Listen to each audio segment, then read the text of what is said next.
Départ pour la Réunion, au beau milieu de l'océan Indien, à 9000 km de Paris. Les touristes connaissent bien cet endroit, l'étang Salé sur la côte sud-ouest et son célèbre gouffre qui a été taillé par la puissance de la mer. À quelques kilomètres de ce spectacle magnifique se trouve une plateforme logistique d'un genre nouveau. À l'intérieur, on stocke des produits dans le froid et pour le fabriquer, on utilise ces panneaux solaires. On a un entrepôt frigorifique qui consomme beaucoup d'énergie, donc il y a une empreinte carbone importante. Et étant très sensible aux aspects écologiques, du fait qu'on n'est qu'une seule planète, en installant une centrale photovoltaïque en autoconsommation, on avait moyen de réduire de manière significative cette empreinte tout en poursuivant nos activités. Près de 2000 m² de panneaux photovoltaïques ont été installés. Toute l'énergie produite est directement consommée. Ainsi, à l'intérieur, pas de batterie et des investissements bien plus faibles. Les économies d'énergie sont d'ailleurs spectaculaires.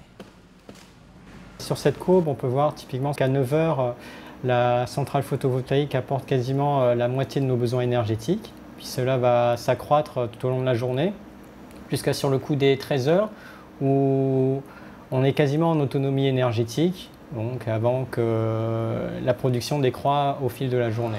6 mois après le démarrage de la centrale photovoltaïque, sa rentabilité est au rendez-vous. Aujourd'hui, on est tout à fait satisfait. On réalise à peu près 4 à 5 000 euros d'économie d'électricité par mois et on sait que ce chiffre est encore améliorable. Je souhaiterais te voir cette semaine si possible. Julien souhaite accélérer les économies un peu plus encore et optimiser sa production de froid en fonction de celle des panneaux solaires.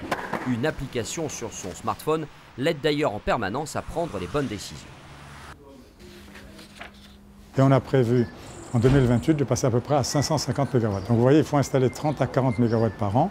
C'est un véritable défi, mais qui devrait se traduire par de l'emploi, de la croissance et surtout toujours l'impact sur le carbone, qui est vraiment un enjeu fondamental pour nous tous. L'autoconsommation de l'énergie motive de plus en plus les chefs d'entreprise de la Réunion. Elle améliore grandement la rentabilité des investissements. Dans une région où le soleil est présent tout au long de l'année, nul doute que ce mode de production de l'électricité devrait connaître un très fort développement.